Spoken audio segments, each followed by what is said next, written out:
Jeffrey's getting ready, and Rockcheck is released. Sebring is underway, and it's Hoyer that's made a lightning getaway to get past both Neil and Aurelian Brew, then into third in the first corner. Grigoletto is trying to go around the outside of Davin Rockcheck for the lead. Is he going to be able to hold on to that one? Oh, he is, Braden. That's a fantastic move from Fabio Grigoletto, but Davin Rockcheck is still alongside in that Lamborghini, and he's going to hold on to the lead there. And now Hoyer is having a go at Grigoletto as well. Amazing start from Michi Hoyer.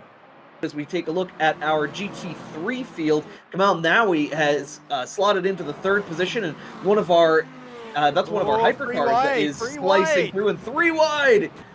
Oh, contact there. Somebody's got to go around there. No, they're able to continue doing battle towards the front of our GT3 field and not giving up that spot. Matteo Blotto going to try to hold on to it from Kamal Nawi, but I think he's going to have the non-preferred line here, so Liskowitz going to make his way through. Erchan that's made the best start to hold on to the lead there, and you see now Sebastian Wunsch and Alex Rassi in their extremely similar 86 Ferraris side by side. Oh, and is that Rassi and Wunsch getting very, very physical through Tower Corner, and then you see Elise Buzita trying to hold off Luca Fingard, who's made a very solid start here. The BMW trying to use that straight line speed as we go down the Ullman Straight into Sunset Bend. This is a prime overtaking opportunity, side by side.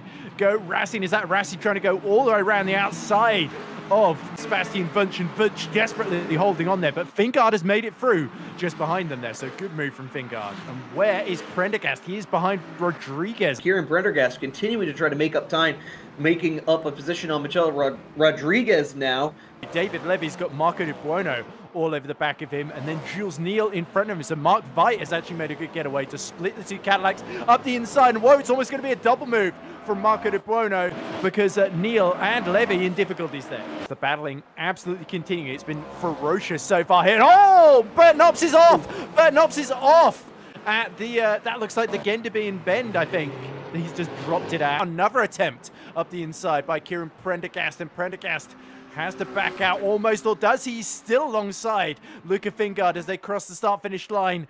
The wipers wiping furiously, and who is going to get to turn 1 first? Fingard is still going to be on the inside. They almost touch wheels there, but Kieran Prendergast once more has to concede that position. But now as they get into the more twisty bits in the second sector, a little bit more of a struggle as you see him get off track for just a moment there. A little bit of a mistake, just the tiniest mistake by Luca Fingard, and he's going to give an opportunity for Kieran Prendergast to try to go around the outside, but they're heading into the hairpin, and the opportunity is going to go to Luca Fingard to defend his position, but a bit of a crossover here, and he goes wide. Prendergast has the position. Big time slide for Luca Fingard, and that is all she wrote. As we see De Buono, oh, really close, and Mark Veit is completely going into the pit lane there, so the Hypercars are now pitting for wets there. But Marco De Buono, in the meantime, because of that little almost contact between himself and Mark Veit, and a big time slide, he's almost in the wall. I think he might have made contact with the wall there, and he gives up the position to Amos Larito. You see Grigoletto, he's starting to up his pace. He senses that Rockcheck is heading for the pits, and probably he should be as well. In fact, in they come now, so clearly with 38 minutes to go. Oh, as Grigoletto just gets stopped in time without hitting the wall. Michi Hoyer is following them in too from third, so none of our Hypercar runners are staying out on the dries. Everybody's got to come in for wets, or it's game over. Now back to the battle between Sebastian Wunsch and Matteo Blotto. Yeah, so Liskowitz ahead of them. But all on the wets, and look at this, Wunsch up the inside into the hairpin. He's going to get very, very physical with Naui, and he's got Liskowitz ahead of him. Now he goes a little bit off track there. Oh, bumping, giving him something to remember him by there. Matteo Blotto and Sebastian Wunsch just absolutely hammering each other there. There's a forcing gap between Erchan and Liskowitz then. So I think Erchan has maintained the lead there as we look at Michi Hoyer, who now leads in Hypercar from Fabio Grigoletto there. So a really slow stop from Davin Rockcheck. Michi Hoyer was just absolutely superb there in the pits, and he's jumped but not only Grigoletto, but Rockcheck as well then. So look at this, the Hypercar lead, all three converging as one then, and Grigoletto fancies his chances then of going around the outside of Michi Hoyer as they go through Cunningham Corner, through Collier Curve, but Michi Hoyer saw that one coming from a mile away and is now just backing Grigoletto into Davin Rockcheck here. Big time move there for Kieran Prendergast, almost a little bit of sideways action as he gets to the inside. Now he's got Seb Wunsch. There's going to be a little bit of a hip check there. Seb Wunsch onto the curves on the right-hand side, a bit of standing water, and now Seb is going to have the preferred line going into the hairpin at the end of the straight here. the not so straight, I suppose. But let's see what Prendergast is able to do here. Can he outbrake him? They're both late in on the brakes. Seb Funch gonna hold position around the outside. Goes Prendergast, and Seb is sideways. And that position is gonna go the way of Kieran Prendergast. A big time moment there for the number 99. He's gonna lose positions. Kakper Mariansky gonna lose positions. I think both to Bert Knops and to Gaten Quidel. Quidell's going to try to clear him heading into turn 1, and he does do so.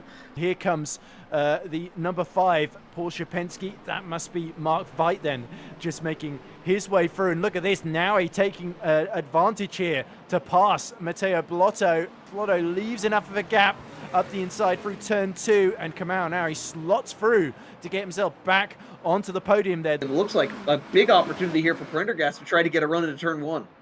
Yeah, here we go. He's going to get his chance to get revenge on Matteo Blotto, who beat him at Interlagos. Round the outside comes Prendergast. He's still on the racing line. He's just got to make sure he can make this corner here. Look at how much sliding they're doing there.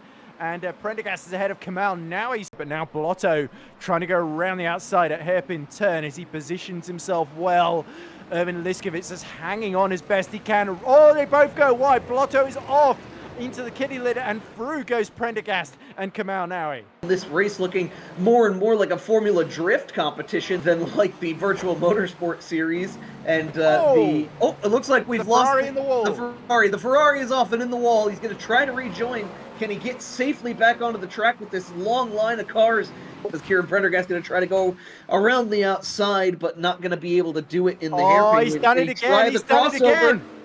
He's brilliantly lulled Erwin Liskowitz into a mistake in the hairpin. We've seen him make that move a couple of times now in his meteoric rise through the field, and now finds himself in the second position, and Erwin Liskowitz finding himself having to defend third position now from Kamau Naui.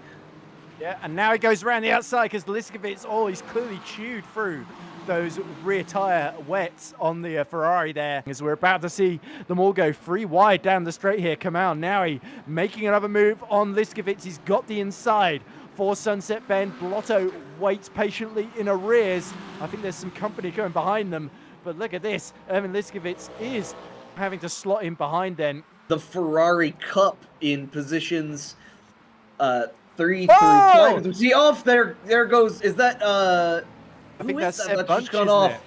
Oh no, it's Bunch is in the 86. That's Kamau Naui we're looking at. Completely lost it coming out of turn 1. Maybe got a little bit of the water to the right-hand side, and I think he's going to have to retire now. Mitchie Hoyer with that fantastic strategy call continues to run off into the distance. Down to the inside goes Marocek. The number 19's to the inside. They both bounce off of the wet surface here at Sebring. A big-time moment for Marocek. The crossover for Fabio Gregoletto. The 311 able to make it to the inside. They're not going to get quite clear, and Marocek going to have the inside going into turn 1. Is he going to yield, or is he going to have to stick the nose of that Lamborghini in there? He does do so, and he just barely clears Gregoletto. Gregoletto going to try the crossover once again. Big-time moment coming out of the corner.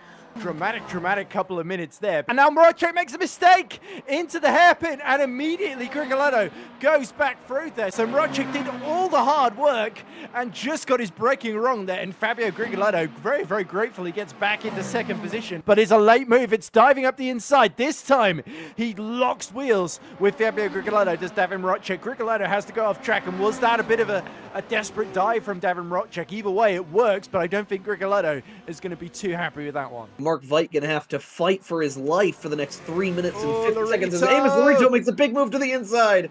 Is he going to be able to finish it off? Not quite able to get all the way alongside Mark Veit, who's going to clear him already.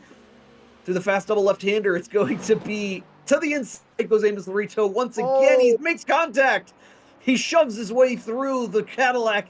Gonna make a move on the Porsche Penske Motorsport of Mark Veit. Veit gonna make a move to come back here, and now all the way down the straightaway is gonna have the run. They bump and bang. Oh, this is fantastic wheel-to-wheel stuff, and Mark Veit pushes Amos Lorito almost onto the grass there ahead of Sunset Bend there. That was very, very robust defending, to say the least. It's been wet.